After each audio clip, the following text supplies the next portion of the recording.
God of masses Balakrishna Daaku Maharaj ప్రపంచ వ్యాప్తంగా విడుదలైంది. బాబీ దర్శకత్వంలో రూపొందిన ఈ చిత్రాన్ని సితారా ఎంటర్టైన్మెంట్స్, ఫార్చ్యూన్ 4 సినిమాస్, శ్రీకర స్టూడియోస్ సంయుక్తంగా నిర్మించాయి.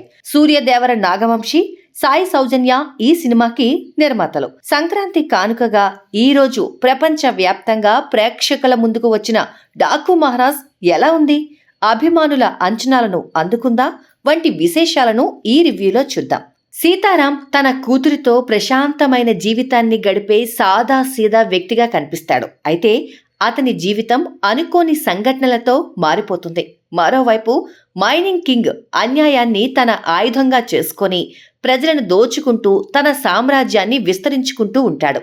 ఒక ప్రమాదకరమైన సంఘటన సీతారాంను మైనింగ్ కింగ్తో ఎదురు పడేలా చేస్తుంది. ఈ క్రమంలో డాకు మహారాజ్ అనే రహస్య పాత్ర తెరపైకి వస్తుంది. ప్రజల రక్షణ కోసం ధర్మయుద్ధం చేస్తున్న ఈ డాకు మహారాజ్కి సీతారాంకి సంబంధమేంటి? మరో ఆసక్తికర పాత్ర నానాజీ కూడా కథలో కీలకంగా నిలుస్తుంది.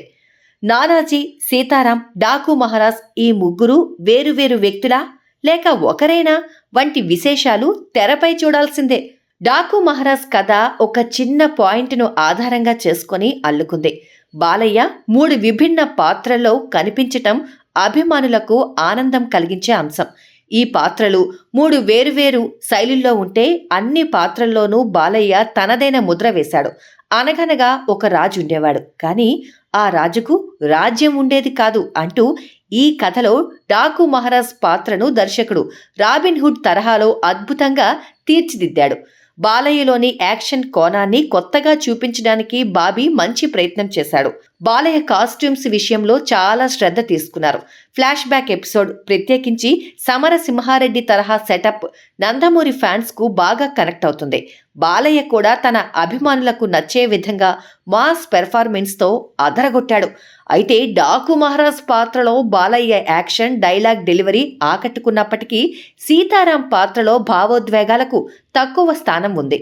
ఊర్వశి రౌతేలాతో ఉన్న రొమాంటిక్ సాంగ్ మాత్రం ప్రేక్షకుల్ని విసిగించేలా ఉంది. ఆ పాటలో బాలయ్య ప్రతిభను తగ్గించేలా కనిపించడంతో అభిమానులు నిరుత్సాహానికి గురయ్యే అవకాశం ఉంది. ఇక నటీనటులు, సాంకేతిక నిపుణుల గురించి మాట్లాడుకున్నట్లయితే గాడ్ ఆఫ్ మాసెస్ బాలకృష్ణ నటన గురించి కొత్తగా చెప్పే పనేమీ లేదు. ఎలాంటి పాత్ర ఇచ్చినా ఆ పాత్రకు వన్నె తీసుకురావడంలో నటసింహం దిట్ట. ఈ సినిమాలో డాకు మహారాజ్, సీతారాం, నానాజీ పాత్రల్లో ఎంతో సహజంగా నటించారు. ఇక డాకు మహారాజ్గా బాలయ్య నట విశ్వరూపం చూపించారు. బాబీ డియోల్ మైనింగ్ కింగ్గా తన పాత్రలో విలనిజాన్ని అద్భుతంగా పండించాడు. శ్రద్ధా శ్రీనాథ్, ప్రజ్ఞా జైస్వాల్ కథకు అనుగుణంగా తమ పాత్రలు అద్భుతంగా పోషించారు. ఊర్వశి రౌతేలా ఐటెం సాంగ్ కోసం మాత్రమే చేర్చబడినట్లుగా అనిపించింది. మిగతా నటీనటులు తమ పాత్రలకు సరిగ్గా న్యాయం చేసి పరిమితుల్లోనే మంచి ప్రదర్శన ఇచ్చారు. టెక్నికల్ విషయానికొస్తే తమన్ అందించిన బ్యాక్గ్రౌండ్ స్కోర్ సినిమాకు ప్రధాన బలం. ప్రత్యేకించి క్లైమాక్స్ సీన్స్లో మ్యూజిక్ గూస్ బంప్స్ తెప్పిస్తోంది. పాటలు పర్వాలేదు. సినిమాలో ఎడిటింగ్ కీలక సమస్యగా మారింది. సినిమాలో కొన్ని సన్నివేశాలు సాగతీతగా అనిపిస్తాయి. సినిమాటోగ్రఫీ చాలా బాగుంది. నిర్మాణ విలువలు చాలా ఉన్నతంగా ఉండటం వలన డాకు మహారాజ్ ఎంతో గ్రాండియర్గా కనిపిస్తుంది.